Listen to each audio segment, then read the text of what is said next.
9 مئی کے واقعات ہوئے اور 9 مئی کے واقعات کے بعد وہ پارٹی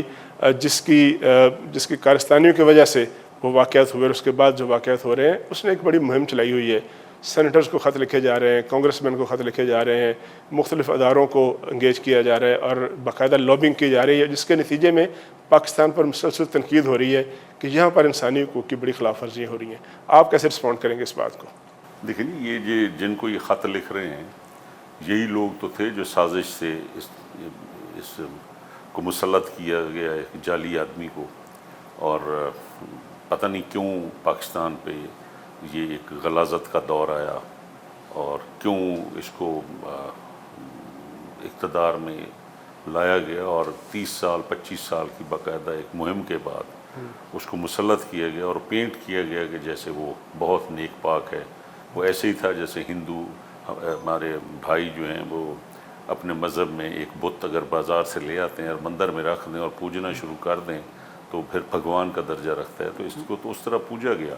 اور پھر وہ نتیجہ یہ نکلا کہ کیونکہ وہ ایک غیر سیاسی آدمی تھا, ایک سازش کے ذریعے آیا تھا, انٹرنیشنل ایک سازش کے ذریعے مسلط کیا گیا تھا, اور اچھی بھلی چلتی ہوئی حکومتوں کو چلتا گیا, جبکہ پاکستان کیا حالات اتنے بہتر تھے جب میاں نواز شریف صاحب کو ہٹایا گیا کہ پاکستان تو بلندیوں کو چھو رہا تھا اس وقت. آپ کی بجلی کی ساری ختم ہو چکی تھی, لوڈ شیڈنگ انڈسٹری کی طرف کا جا رہا تھا,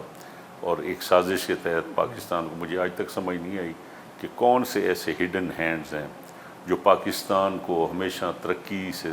جب جاتا ہے پاکستان. لیکن وہ تو کہتے رہے جب اپریل کے مہینے میں 2022 میں جب ووٹ آف نو کانفیڈنس کامیاب ہوا تھا جو کہ آپ نے ذکر کیا ہے, تو وہ تو کہتے تھے کہ مجھے امریکہ نے ہٹایا ہے, اور اب خود امریکہ کو وہ خطوط لکھ رہے ہیں. تو یہ تضاد نہیں نظر آتا آپ کو؟ دیکھیں جی, یہ تو بہت بڑی اخلاقی جیت ہوئی ممبر پارلیمنٹس کی کہ جن لوگوں کو دھمکا کے اور خاص طور پہ اس میں پیوٹل رول جو تھا وہ ہمارے سرائکی علاقوں کے ایم این اے جو پگ والوں کی اولاد ہیں, اور انہوں نے ریزسٹ کیا کہ جس طریقے سے ان کو ہانکا جا رہا تھا ایک بھیڑ بکری کی طرح کہ جلدی پہنچو پارلیمنٹ ہاؤس, فلاں وقت پہنچو. ایک کرنل ہانک رہا تھا, اسمبلی کا ایجنڈا بھی ایک کرنل سیٹ کر رہا تھا. تو یہ کیسے کہہ سکتے ہیں کہ ان کو زبردستی نکالا گیا؟ یا اس کو تو ایسے مسلط کیا جیسے 50,000 اسرائیل کے فلسطین کے علاقے میں 50,000 یہودی تھے اور برٹش فورسز وہاں پہ لینڈ کر گئیں, اور اس 50,000 آبادی کو اتنا پھیلا دیا گیا کہ آج وہاں پہ سانس لینے کی اجازت نہیں, اور ان کی ہیومن رائٹس پہ بھی کوئی نہ برٹش بات کرتا ہے, نہ یورپین بات کرتا ہے, نہ امریکن بات کرتا ہے.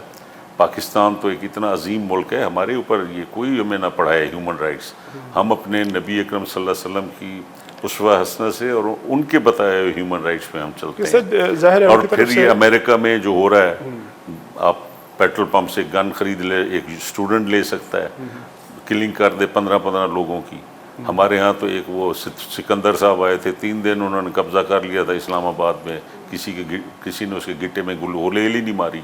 تو پاکستان میں تو انتہائی رسپیکٹ کرتے ہیں ہم ہیومن رائٹس کی, انسانی جانوں کی. تنقید آ رہی ہے باہر سے